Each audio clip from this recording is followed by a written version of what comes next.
자, 영의 생각을 해야 하는 이유. 아멘. 영의 생각을 해야 하는 이유라는 제목으로 하나님 말씀을 전하겠습니다.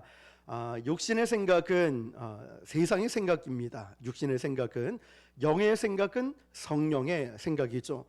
세상의 생각의 핵심에는 항상 나라는 게 있습니다. 그런 육신의 생각을 계속 가지고 있으면 내가 살아 있어도 살아 있는 것이 아니라 사실은 죽은 것이죠. 그래서 육신의 생각은 오늘 성경에도 사망이다라고 말씀하고 있습니다. 삶은 결국 생각의 결과입니다. 허망한 생각을 하게 되면 허망한 인생을 낳게 되죠. 육신의 생각만으로 살아가는 사람은 점점 마음이 참 완악해집니다. 도덕적으로 타락하게 되고 이웃을, 성도들을 함부로 대하게 됩니다. 잘못된 생각은, 이 폐해는요, 나만 갖고 있는 것이 아니라 결국은 이 시대를 망치게 되고 역사 자체를 병들게 됩니다. 잘못된 생각은. 그래서 이런 말이 있죠. 생각은 행동을 낳고, 행동은 습관을 낳고, 습관은 인격을 낳고, 인격은 운명을 만든다. 그만큼 생각은 참 중요한 것 같습니다. 이것을 너무나 잘 알고 있는 사탄은요, 태초부터 인간의 생각을 집중적으로 공격을 하고 괴롭혀 왔습니다. 하나님이 정말 이 선악과를 먹지 말라고 하더냐? 자, 이 생각을 집어넣으면서 의심을 하게 만듭니다. 그러면서 생각을 병들게 만들죠. 하나님의 선하심을 의심하게 되니까 하나님의 모든 권위까지도 의심하기 시작합니다. 그리고 서로 불신하게 되고, 그러므로 모든 붕괴와 파멸의 시작이 이르게 됩니다. 그래서 우리는 생각을 참 잘해야 됩니다. 어떤 생각을 해야 될까요? 성령의 생각을 해야 됩니다. 육의 생각은 파멸이기 때문에, 육의 생각은 사망이기 때문에, 그래서 영을 따르는 자는 영의 일을 생각해야 됩니다. 우리가 이 땅에서 예배를 드리고 이곳에서 함께 주님을 섬기고 예배를 하면서 우리가 육신의 몸은 지니고 있지만 나의 생각은 성령이 주시는 생각을 해야 됩니다. 성령이 원하시는 생각을 해야 됩니다. 영의 생각은 생명과 평안이죠. 성령을 생각을 해야 여러분 인생의 거룩한 생명력의 역사가 일어납니다. 그리고 우리 마음속에는 평안이 찾아옵니다. 성령의 생각의 시작은 바로 예수님을 생각하는 것에서부터 시작합니다. 그래서 히브리서 3장 1절입니다. 시작. 그러므로 함께 하늘의 부르심을 받은 거룩한 형제들아, 우리가 믿는 도리의 사도이시며 대제사장이신 예수를 깊이 생각하라. 예수를 아멘. 깊이 생각하라. 여러분, 여기서 깊이 생각하라라는 뜻은 이렇습니다.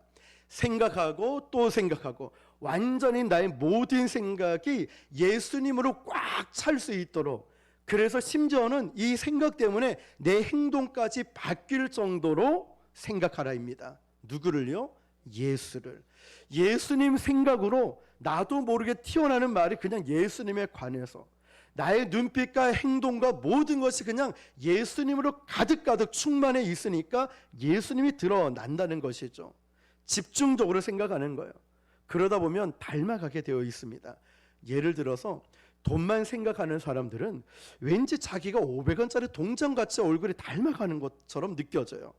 아이돌, 가수 좋아하는 사람들 몇 년 동안 팬으로서 쫓아가면은 그 아이돌처럼 말투와 걸음걸이와 태도, 심지어는 목소리까지 닮아가지요. 제가 신학교에 있을 때, 이제 저는 서울에 있을 때 보면 조용기 목사님이 한 번씩 오시고 또 관련된 목사님들이 오십니다. 그런데 참 보면은 조용기 목사님의 제자들을 보면 목소리가 똑같이 따라서 합니다. 저는 따라 못합니다. 그렇게 하는데 더 웃긴 게 뭔지 아십니까? 저는 신학생으로 뒤에 앉아 있으면은 누가 조용기 목사님인지 구분이 안 될 정도로 이마가 이렇게 쫙 까져 있고 호리호리하게 계셔요. 그런데 목소리만 닮은 게 아니라 뒷모습, 머리 스타일까지도 닮아가는 분을 봤어요. 헷갈린다는 거죠. 또 윤석전 목사님, 연세중앙교회 흰돌산 기도원에 한 번씩 가거나 또 목회자 그런 그 공부하는 곳이 있습니다. 매주 월요일에 가면은 그 윤석전 목사님의 무선 마이크, 트레이드 마크처럼 긴 마이크 있죠. 이걸 똑같이 구입을 해가지고 목소리도 똑같이 따라하시는 목사님들이 계십니다. 무슨 말일까요? 생각하는 대로 닮아간다는 것이죠. 그래서 우리는 우리의 생각과 우리의 마음과 입술에 뭘 세워야 되냐면 파수꾼을 세워야 됩니다. 생각은 항상 새로운 것이 들어오면은 형성이 됩니다. 무언가로. 수많은 것들이 우리의 눈을 통해서 들어오는데 좋은 것만 들어오는 게 아니잖아요. 더럽고 추악한 것들이 들어오기 시작합니다. 그래서 우리는 파수꾼을 세우는 거예요. 더 쉽게 우리식으로 표현하면은 필터를 갖춘다는 거죠. 필터를 딱 달아놓으면 오염이 다 걸러지듯이 우리는 다른 어떤 말도 추악하고 더러운 것이 공격하고 유혹할 수 있지만 필터, 파수꾼을 딱 세워놓으면서 이건 걸러내어야 한다는 것입니다. 우리가 막을 수는 없지만 정화시킬 수는 있잖아요. 너무 선정적이고 폭력적이고 그런 드라마나 영화들을 보지 말아야 되는 거죠. 경건치 않은 사상이 담긴 책이나 이런 글들을 읽지 말아야 되죠. 기도하고 그것을 분별할 줄 알아야 돼요. 남을 험담하고 불평하는 대화를 오래 하는 사람들과 너무 가까이에서도 안 돼요. 그래서 그런 생각들, 그런 말, 보는 것들을 정화시키는 것이죠. 마귀가요, 온갖 더러운 것들을 우리 생각 속에 침투시키려고 얼마나 애를 쓰는지 모릅니다. 부정적이고 늘 이렇게 막 부정적으로 막 말하는 사람들 있죠.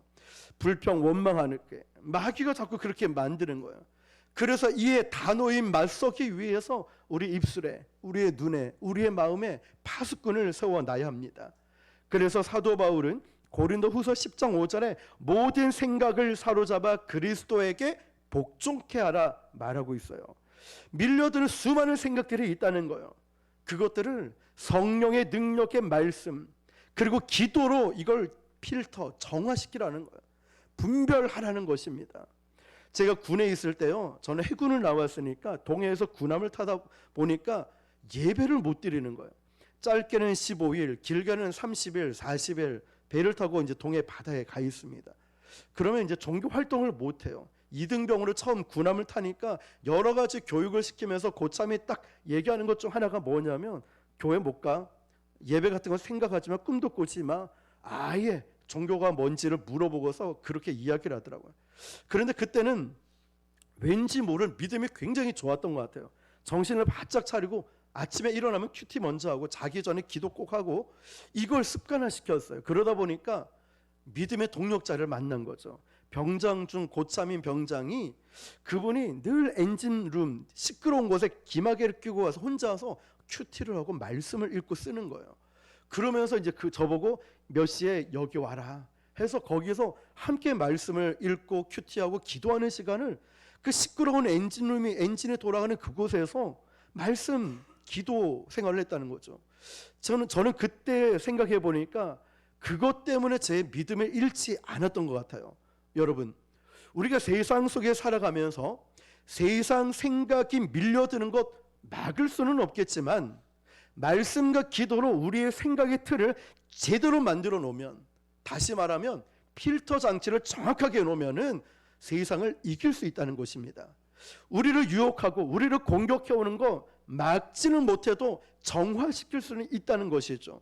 우리의 자녀도 마찬가지입니다. 이 자녀에게 생각의 틀을, 거룩한 생각의 틀을 딱 만들어 놓고 학교를 보내고 말씀과 기도로 하나님을 예배하는 훈련, 이것이 중심으로 딱 서 있으면은 어떠한 세상 학문이 들어오고 어떤 유혹이 온다 할지라도 이 아이는 믿음으로 바로 섭니다. 누구처럼요? 다니엘처럼. 다니엘은 하루에 3번씩 기도했죠. 아침, 점심, 저녁 창문을 열고 기도했어요. 다니엘은 바벨론의 세상 학문을 배웠지만 세상 학문 때문에 그는 타락하지 않고 변질되지 않았습니다. 다니엘은요, 바벨론의 문화 때문에 흔들리지 않았습니다. 왜 그럴까요? 하루 3번 기도하는 믿음의 기준이 있었기 때문에 그래요. 그 말씀을 통하여 그는 하나님을 의지하고 하나님 앞에서의 신앙을 지켰기 때문에 바벨론 세상 문학과 문화 가운데 있어도요, 그는 흔들리지 않고 넘어지지 않았어요. 오히려 그 빛이 더 바랬을 뿐이죠. 여러분의 기준은 무엇입니까? 나는 지금 믿음의 기준 위에 서 있습니까? 말씀 위에, 반석 위에 서 있습니까? 아니면 무너지는 모래터 위에 나의 믿음이 세워져 있습니까? 자꾸만 이 사람 저 사람 이런 환경, 나쁜 환경 힘들면 무너집니까? 아니면 그때마다 굳건한 반석 위에 나의 믿음이 세워져 있습니까? 사랑하는 성도 여러분, 예수님에 대한 생각의 힘, 예수를 깊이 생각하라. 이 생각의 힘, 묵상의 힘이 약해지면요 어떻게 될까요? 우리는 세상의 생각, 세상의 매력적인 유혹을 이길 수가 없어요. 예수님을 깊이 생각하는 이 묵상의 힘이 약해지면 세상을 이길 수가 없다고요. 세상의 유혹, 세상의 매력, 세상의 그 어떤 것이 나에게 공격해 올 때 내가 버텨낼 재간이 없는 거예요. 말씀이 없는데, 기도를 하지 않는데 내가 어떻게 그 세상 유혹에서 이겨낼 수 있겠습니까? 그래서 우리는 기도를 통해서, 말씀을 통해서 거룩한 생각의 힘을 길러내야 됩니다. 묵상의 힘을 길러내야 되는 거예요. 이 생각의 틀을 정확하게 건강하게 세워놔야 아무리 우리가 세상의 유혹이 와도 우리는 압도하고 이겨낼 수 있다는 것입니다. 특별히 내가 고난을 지날 때 그렇습니다. 그 고난의 터널을 지날 때 정말 중요한 것은 예수님에 대한 생각을 많이 해야 되는 거예요. 문제를 묵상하는 게 아니에요. 고난을 묵상하는 게 아니에요. 억울하고 상처를 묵상하라는 게 아니라 예수님을 생각해야 된다는 거예요. 깊이 생각하라고. 완전히 나를 장악해서 말만 하면 예수님이 튀어나올 정도로. 제가 고등부를 담당할 때요, 고등부 수련회를 남해 순복음 교회를 갔었어요. 그때 당시 한 120명 정도 갔던 것 같아요. 그런데 어떤 한 아이가, 이제 고3짜리 아이가 저녁 집회를 하는데, 이런 그때 옛날 교회라 강대상도 여기보다 한 3배로 높았던 것 같아요. 그럼 막 저는 막 찬양하고 막 기도하는데, 저도 얼마나 열심히 뛰고 찬양하고 기도를 했는지 강대상에 떨어져 버렸어요. 드럼이 있는데. 그런데 아무도 저를 안 쳐다봐요. 난 아파 죽겠는데. 그래도 아무도 안 쳐다보니까 또 안 아픈 척하고 또 올라왔어요. 그러면서 막 하는데 어떤 남자아이가 끝날 때쯤에 기도받으러 와요. 막 기도를 하는데 얘가 성령이 임한 거예요. 방언이 터지기 시작하는데 이 아이가 말만 해도 나다다다, 말만 해도 다다다 이런 거예요. 그러면서 이제 저희가 상담도 하고 싶고 이때 어떻게 되냐 묻고 싶은데 대화가 안 이루어져요. 목사님 알려라, 목사님 알려라. 이 방언이 자꾸 나오는 거예요. 그래서 그냥 거기서 뭘 했냐면 끝까지 그냥 기도만 했어요. 계속 기도만 했어요. 성령으로 충만히 임재해 있으니까 나는 말을 하고 싶은데 방언이 계속 터져 나오는 거예요. 자, 여러분, 내 안에 지금 무엇이 있는가 있죠. 어떤 사람은 이렇게 말합니다. 아니 목사님, 내가 지금 이렇게 힘든데 무슨 예배를 드립니까? 힘드니까 예배 드리셔야죠. 문제를 문제화시키지 말고 그 문제에서 조금 떨어져서 뭘 해야 될까요? 예수를 깊이 생각하는 거예요. 예수님을 깊이 생각해 보는 거예요. 예수님이라면 어떻게 하실까? 예수님의 마음은 어떠한 마음일까? 깊이 생각하는 거예요. 영어 성경에 보니까 예수를 깊이 생각하라, 이것은 아예 예수님의 생각으로 가득 채워 놓으라는 거예요. 여러분 혹시 지금 힘드십니까? 지금 아프세요? 외로우세요? 아니면 어떤 두려움이 있습니까? 지금이 정말 예수님을 생각할 때입니다. 아주 그냥 그 기도의 깊이 속에 빠져들어갈 때라는 거예요. 이것이 바로 주님이 원하시는 고난의 돌파 방법이라는 거예요. 우리에게 고난이 왔다면, 아픔이 왔다면, 문제가 있다면 아예 그냥 예수님 생각에 빠져들라는 거죠. 예수를 깊이 생각하라, 이 말씀, 아까 읽었던 히브리 말씀에 수신인이었던 초대교회 성도들이 어떤 상황이었냐면 로마 정부의 기독교 박해가 완전 극에 달했던 상황이었어요. 교회 다닌다고, 예수 믿는다고 사자의 밥이 되기도 하고요, 그냥 그 톱을 켜서 죽임 당하기도 하고, 부모 형제를 잃는 시련과 아픔이 있었고, 심지어 교회마저도 분열이 되어 버렸어요.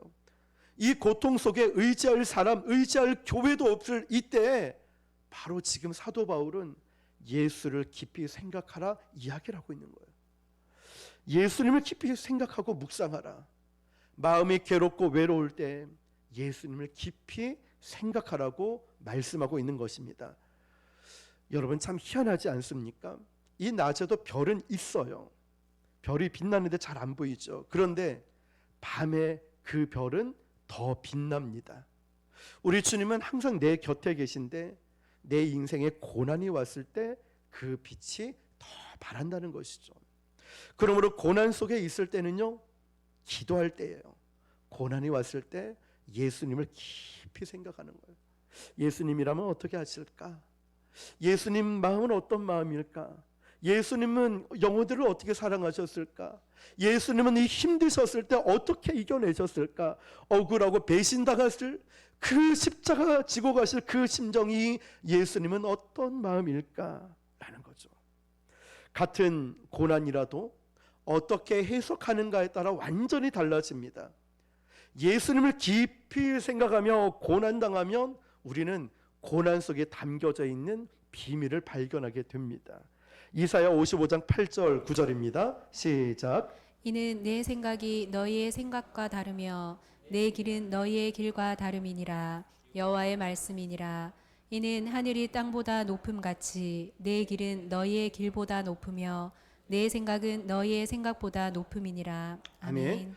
우리가 어렵다라고 말하는 건 내 수준으로 보니까 항상 어렵습니다. 그런데 초보가 바둑을 둘 때는 길이 보이지 않아서 힘듭니다. 그런데 바둑 프로 구단이 보면은 초보가 보지 못하는 수많은 길이 있어요. 수십 개, 아니 수백 개의 길이 보인다는 거죠.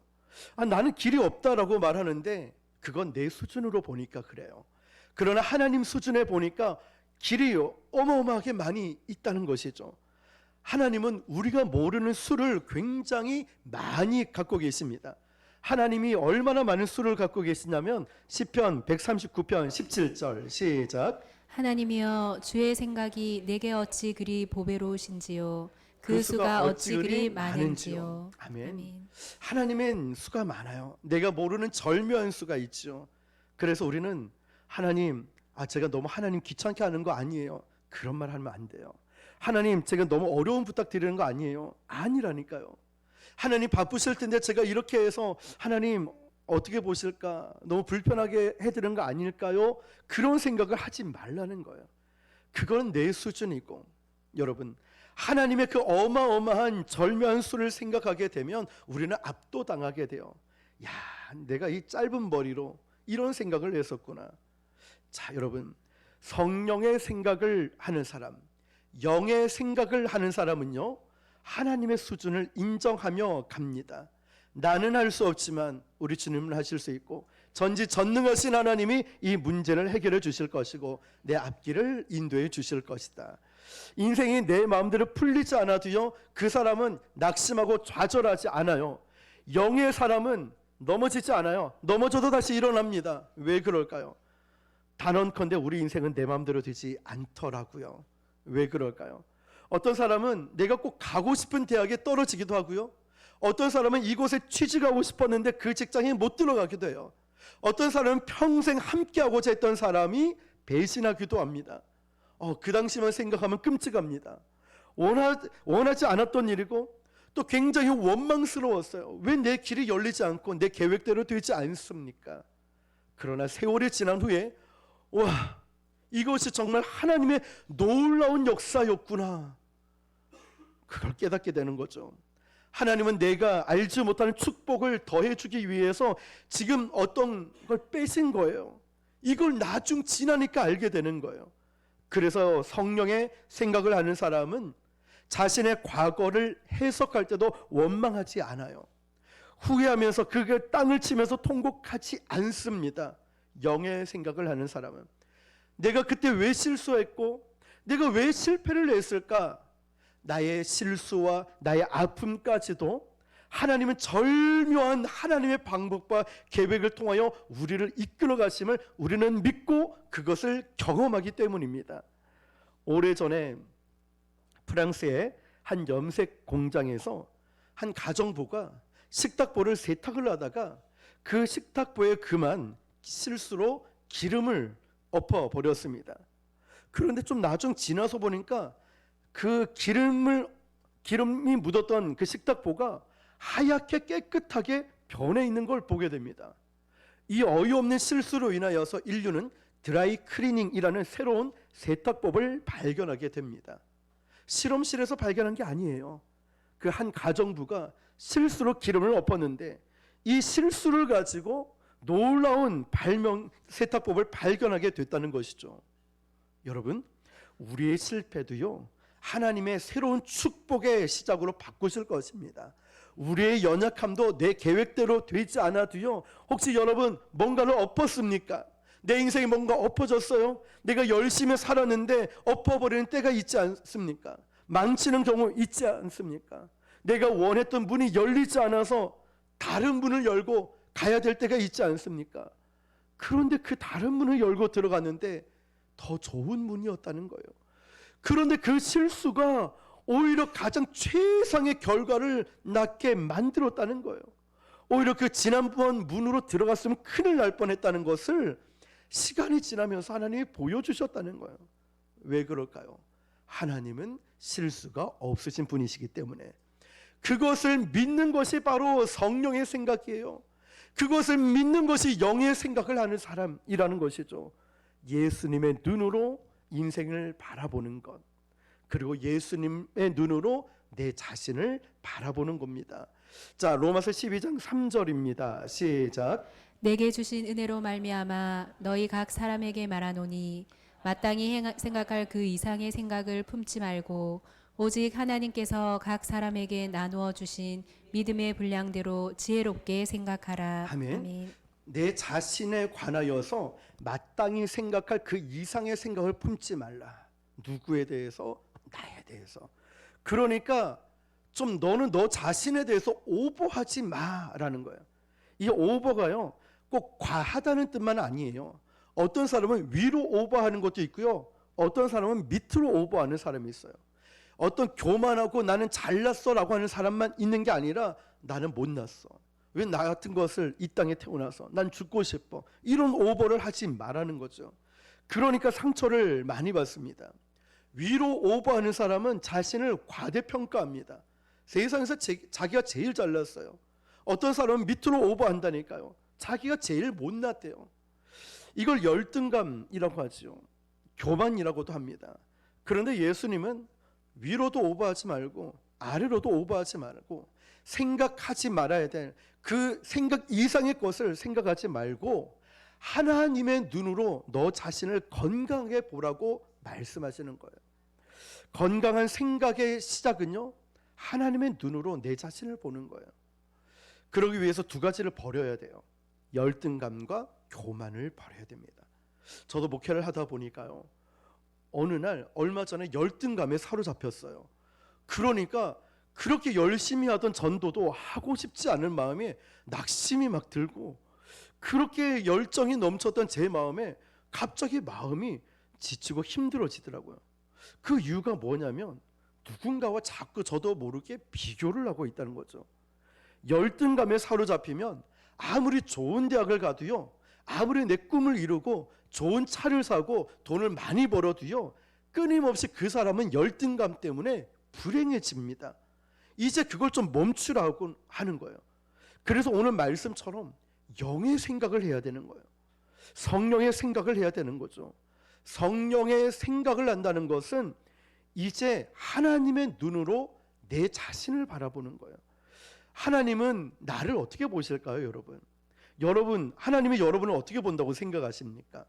에베소서 2장 10절 말씀이에요. 시작. 우리는 그의 만드신 바라 그리스도 예수 안에서 선한 일을 위하여 지으심을 받은 자니 이 일은 하나님이 전에 예비하사 우리로 그 가운데서 행하게 하려 하심이니라. 아멘. 아멘. 하나님이 우리를, 저와 여러분을 어떻게 바라보시냐면 우리는 그가 만드셨다라고 했어요.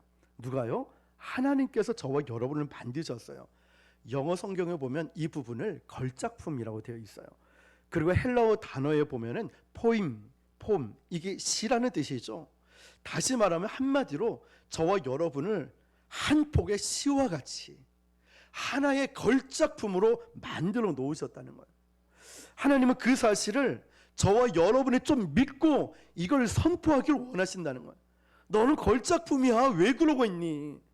너는 걸작품이고 한 폭의 시와 같이 너무 아름다워, 너무 멋진 사람이야. 그런데 왜 자꾸 너는 너 자신을 깎아내리고, 아니 너는 왜 이렇게 교만하고 있니? 하나님이 지금 우리에게 말씀하시는 거예요. 너는 걸작품이라고. 그것뿐만 아니라 그걸 선포하라는 거예요.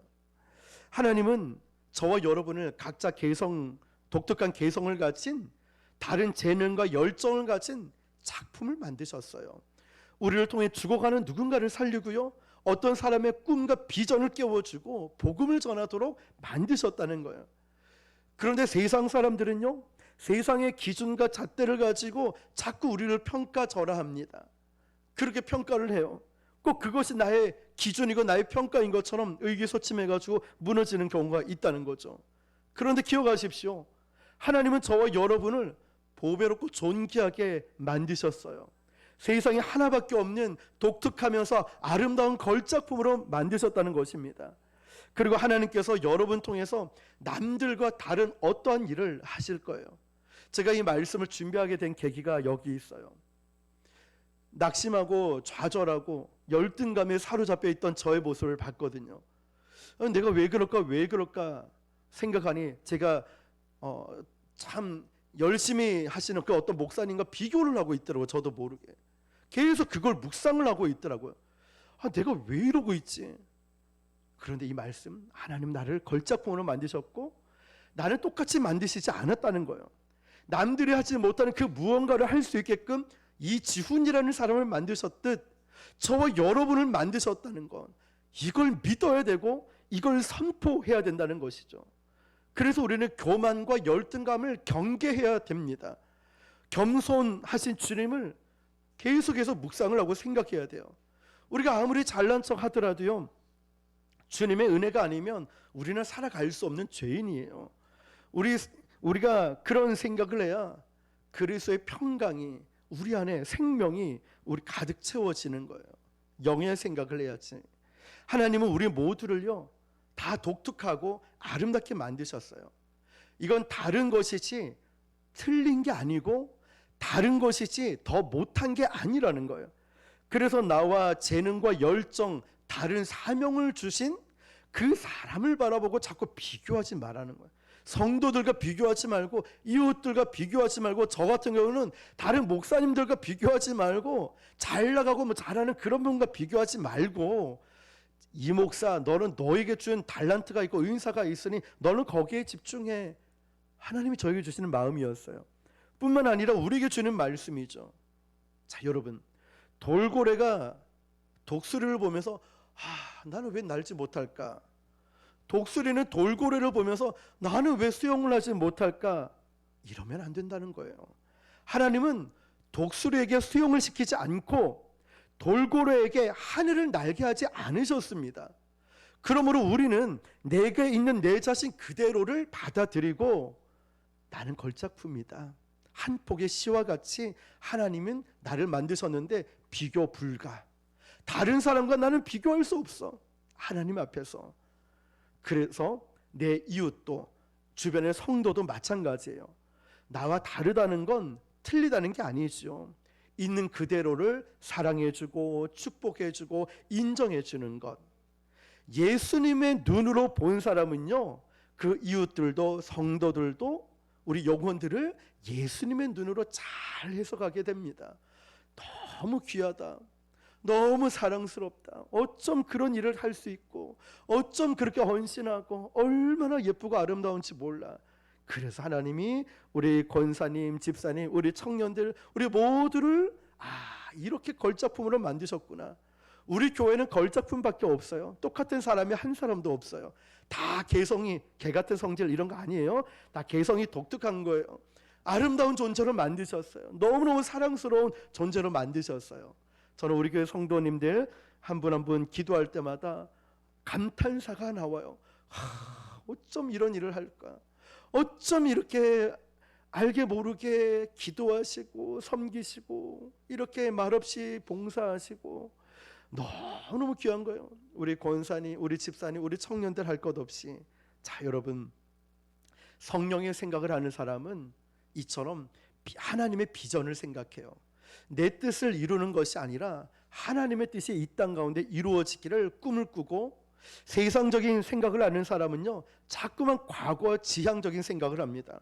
옛날이 좋았지, 과거가 좋았지, 잘 나갔었지, 자꾸만 과거를 생각하고 과거를 그리워하고, 또 아니면 과거에 받았던 상처와 실수 때문에 곱씹어버려요. 자꾸만. 그러면 어떻게 될까요? 내 인생이 무기력해지는 거예요. 자존감이 낮아지고 자신감을 잃어버려요. 그런데 하나님의 생각은요 과거 지향적이 아니에요. 우리 아까 불렀죠. 돌 같은 내 마음 다 깨뜨려 주시고, 지나간 일들을 기억하지 않는 주님, 내 안에 새 일을 행하시 주님을 찬양한다, 우리 고백하지 않았습니까? 너는 보배롭고 존귀한 주의 자녀라고, 걸작품이라고 우리 찬양으로 고백했잖아요. 육신의 생각을 하는 사람은 과거에 머물러 있지만, 영의 생각을 하는 사람은 항상 미래 지향적인 생각을 합니다. 새 일을 행하실 하나님을 기대하는 거예요. 없는 것 보는 것이 아니라 채워주실 하나님을 바라보는 거예요. 과거의 상처 없는 사람은 어디 있겠습니까? 어쩌면 지금도 그것 때문에 힘들 수도 있죠. 그러나 하나님은 반드시 나를 축복해 주시고, 반드시 내 길을 인도해 주시고, 나를 보호해 주실 것이고, 나는 믿음으로 승리할 것이다, 이것을 선포하는 사람이 영의 사람인 줄 믿습니다. 여러분 혹시 요즘 무슨 생각하십니까? 아니 지금 무슨 생각하고 있습니까? 배가 출출한데 예배 끝나고 와서 밥 먹을까? 라고 생각하십니까? 여러분의 생각이 여러분의 인생이 된다는 거예요. 지금 아무리 힘들고 어렵다 할지라도 이제부터 우리 결단합시다. 성령의 생각을 하겠습니다. 그렇다면 하나님이 우리 인생을 책임져 주실 것입니다. 영의 사람이 되고 영의 생각을 할 때 우리 마음속에 생명과 평안이 머물게 될 것입니다. 오늘 저와 여러분이 영적인 사람이 되고 영의 생각과 영의 사람이 되어 승리하시는 저와 여러분 되시기를 주님의 이름으로 축원합니다.